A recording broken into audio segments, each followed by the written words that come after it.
Hello all, welcome back. This is my Frost Necromancer. This is the character I started the game with. Let's check out if it stood the test of time. Basically all I have to do is cast Reblood on them, turning them, making them angry, deals more damage, and it's our main survivability thing, because it gives me a lot of ward back.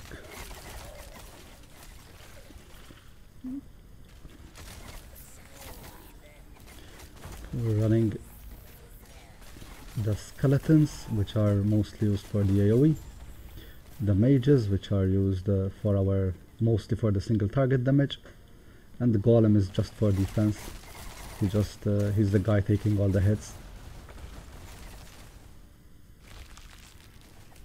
And as a necromancer, all you do is hide behind your minions and let them wait for them to kill everything.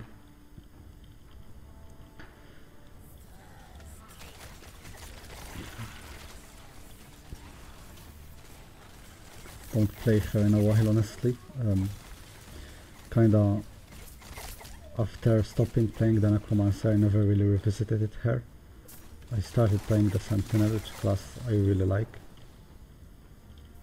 But yeah, this is a level 100 zone, by the way. That's a level 100 area. It's not the fastest thing to clear, even though the clear is not bad, but we're very safe. We always stay behind the minions, let them do their thing.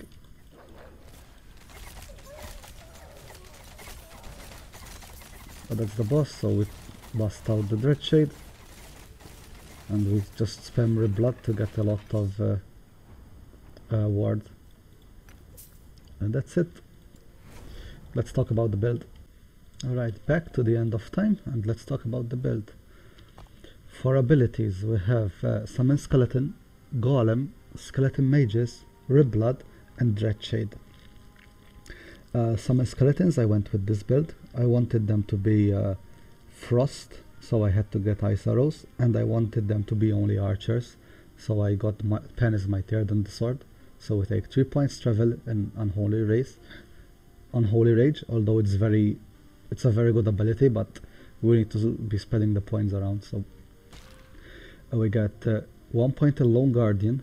It's a travel point in order to get the Remove Warriors, so we only have archers.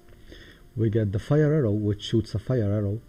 We increase the number of Fire Arrows we shoot to 4, so that's basically where all our AoE comes from.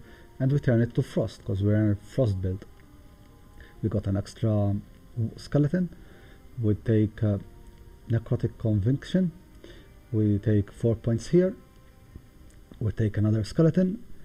We go for Bone Armor, which doesn't do anything. And we get the Impatience, which gives us 120% cooldown reduction. It's really good, because we need it for Fire Arrow, to shoot more Fire Arrows. We don't get the extra skeleton here. I'd rather get the 120% cooldown recovery, because at the end of the day you will shoot more arrows, and the normal arrow doesn't do much damage. I'll show you really quickly. The damage comes from the volleying.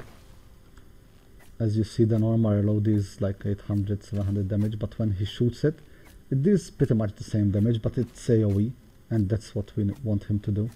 Can make him crit all the time, and they crit for a lot, but he's blind now, so only the volley is hitting, but that's fine.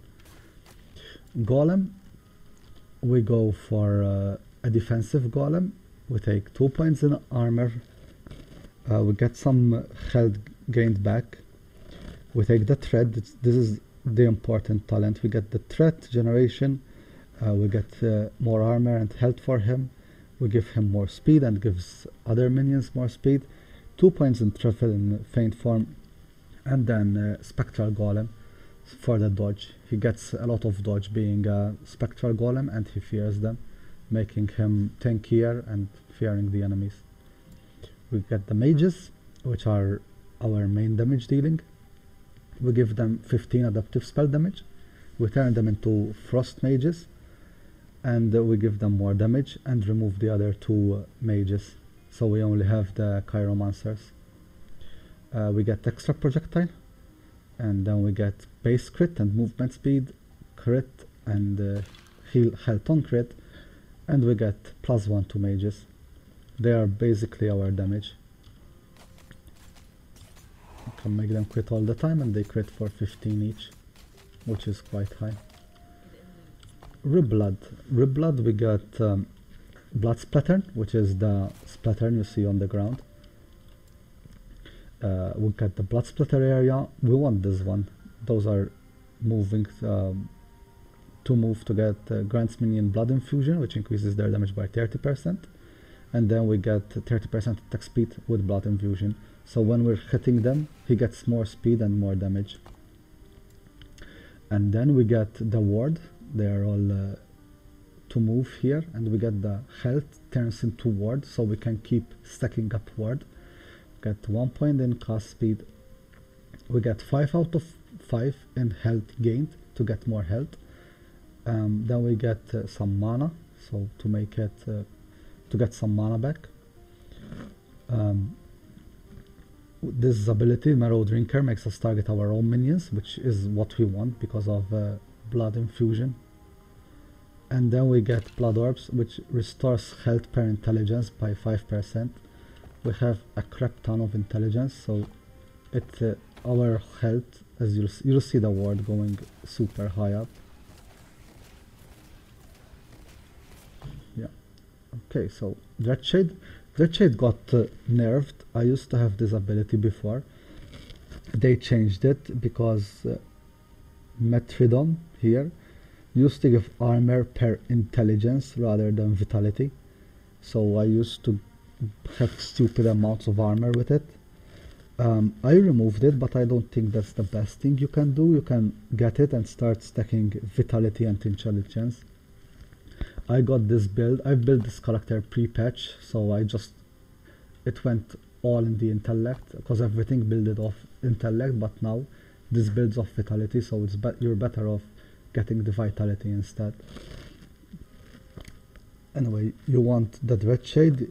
You get 2 points travel in Lingering Doom.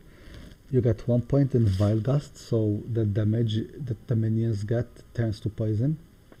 The health doesn't decay, and you get everlasting poisoning instead, that basically makes Dreadshade kill your minions slower.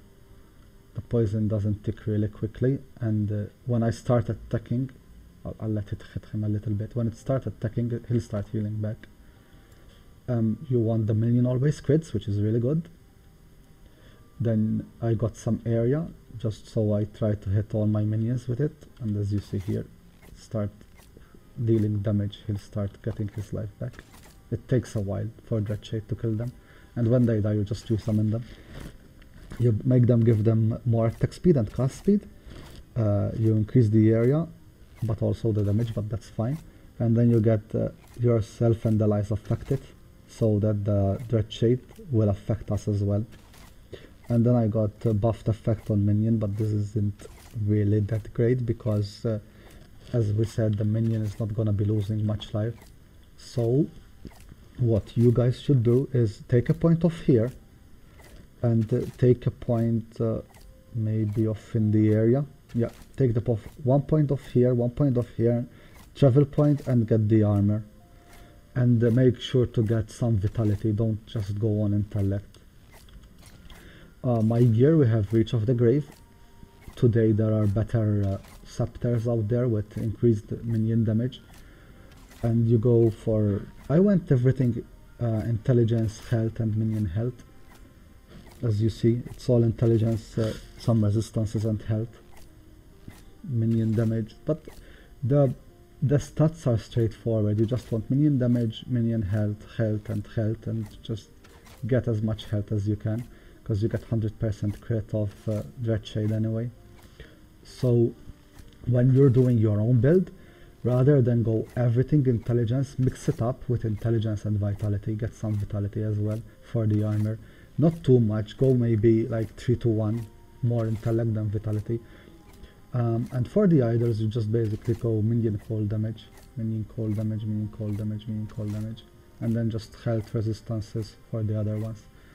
And that's it. So try this build out, it's really cool. It's really cool because it's a frost build, and it's really good. The frost also freezes the enemies, so you'll have more survivability than a fire build. Anyway, that's the build I started with, so try it out for yourself. Feel free to ask any questions, and like and subscribe, help me out, let's grow this channel.